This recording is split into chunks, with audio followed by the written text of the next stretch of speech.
Heureuse de vous retrouver encore une fois de plus pour ce nouveau bulletin. Mesdames et messieurs, bienvenue. En visite privée de 2 jours sur le sol congolais, Nicolas Sarkozy, ancien président de la France, a partagé un dîner avec le président de la République Félix-Antoine Tshisekedi le mercredi 22 mars dans la soirée à la Cité de l'Union africaine dans toute convivialité. La présidence de la République a pourtant indiqué qu'il n'existe aucun projet de médiation dans l'agression rwandaise. Suivez le commentaire de Ronta Luyela.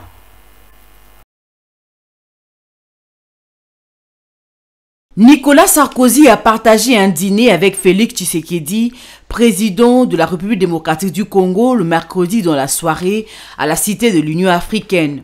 L'ancien président français est en visite privée de 2 jours. Ces moments conviviaux a permis au chef de l'État et à son convive de partager l'expérience sur la gestion de la Res Publica, a indiqué le service de communication de la présidence. L'entrevue n'a rien d'une quelconque démarche diplomatique, ajoute la même source. Contrairement à la version qui dit que c'est en prélude d'une médiation éventuelle, la veille, le porte-parole de Félix Tshisekedi, Tina Salama, a expliqué que la venue de l'ancien président français n'est aucunement à l'initiative du président de la RDC. De plus, il n'existe aucun projet de médiation dans l'agression rwandaise qui serait confié à M. Sarkozy. Dans l'entourage de Félix Tshisekedi, c'est les mêmes sons de cloche. Le président a déjà discuté directement avec son homologue français. Ce serait aberrant de penser qu'il irait solliciter les services de Nicolas Sarkozy pour échanger, c'est-à-dire les processus de Nairobi et celui de Luanda. Nous attendons également que le Conseil de sécurité tire toutes les conséquences des informations reçues de tout le rapport indépendant. Du côté de l'ambassade de France, on se réserve également de commenter cette affaire. L'ambassade n'est nullement engagée dans un processus du genre. Aucun programme ne nous implique dans cette affaire, a laconiquement dit un membre du cabinet de l'ambassadeur français. Allons maintenant en province où, destitué par les députés provinciaux le 24 novembre 2022, le gouverneur du Sud Kivu, Théongwa Bijé Kassi, est de nouveau réhabilité par la Cour constitutionnelle.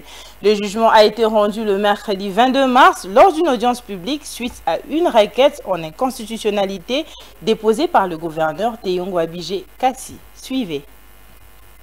Après avoir introduit une requête en inconstitutionnalité de la motion votée par l'Assemblée provinciale du Sud Kivu en vue d'obtenir l'annulation de cette motion dont la procédure ayant conduit à son vote était émaillée de plusieurs irrégularités, la Cour constitutionnelle siégeant en matière d'inconstitutionnalité vient encore une fois de plus réhabiliter Théongwa Bijé dans ses fonctions de gouverneur du Sud Kivu. Dit par contre recevable et fondée la requête introduite par le gouverneur Théongwa Bijé Kassi, dit inconstitutionnel et par conséquent nul et de nul effet la motion de censure votée le 24 novembre 2022 par l'Assemblée provinciale du Sud Kivu contre le gouvernement provincial du Sud Kivu dirigé par le gouverneur Théongwa Bijé Kassi pour violation des articles 12, 13, 19 alinéa 3 dit qu'il n'y a pas lieu à paiement des frais d'instance.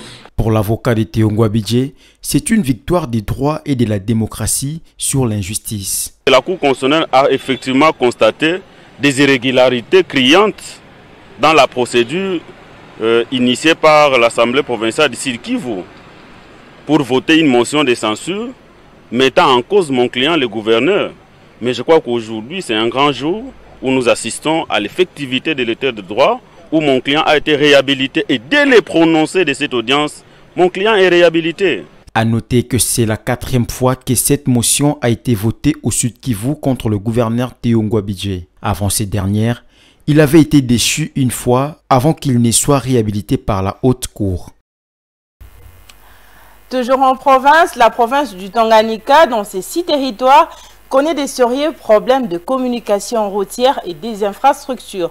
Pour se sortir des 6 embarras, Madame le gouverneur de province, Julie Ngungwa, a présenté au directeur général de la Caisse nationale de péréquation, Jacques Okomulongo, ses préoccupations en vue d'un accompagnement conséquent pour la réalisation de son programme du développement de son entité.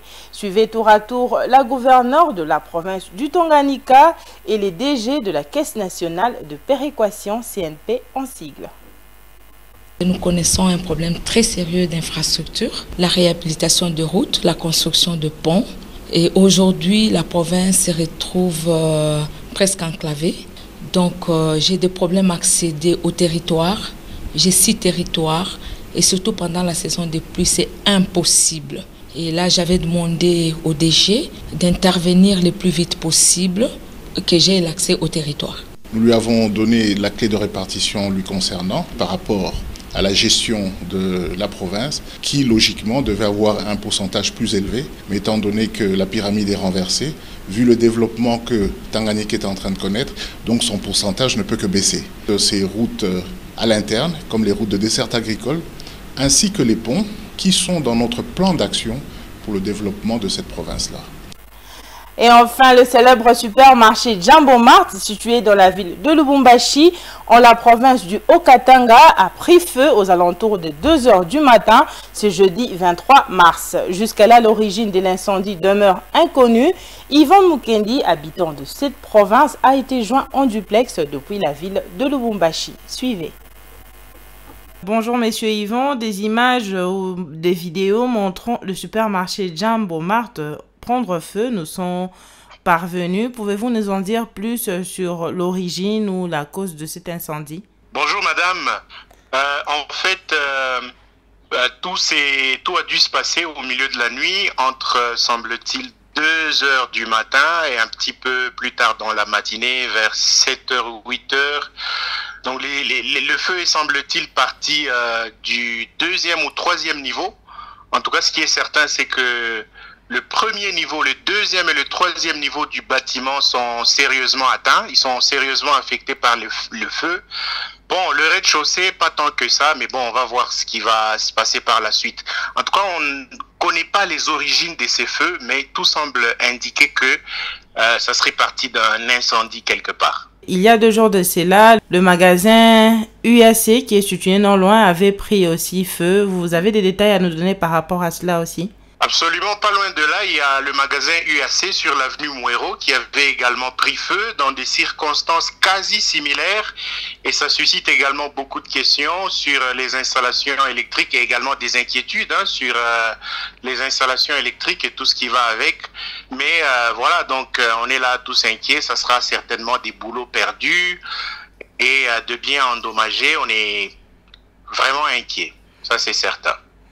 Y a-t-il lieu de penser que ces 2 incendies qui surviennent même pas une semaine, y a-t-il lieu de penser que c'est d'origine criminelle ou comment?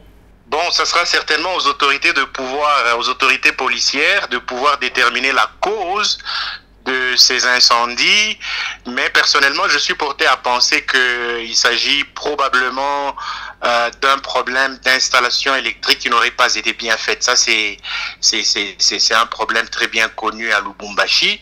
Bon, quant à savoir s'il y a des origines criminelles derrière cela, je pense que ça serait aux autorités compétentes de pouvoir s'exprimer sur la chose. Ok, merci beaucoup Monsieur Yvan. Merci. C'est la fin de ce 2e livraison d'informations sur notre chaîne. Retrouvez la grande édition du journal à 19 h avec Ranta Louyela. D'ici là, bonne suite de programme sur Mondico Télévision.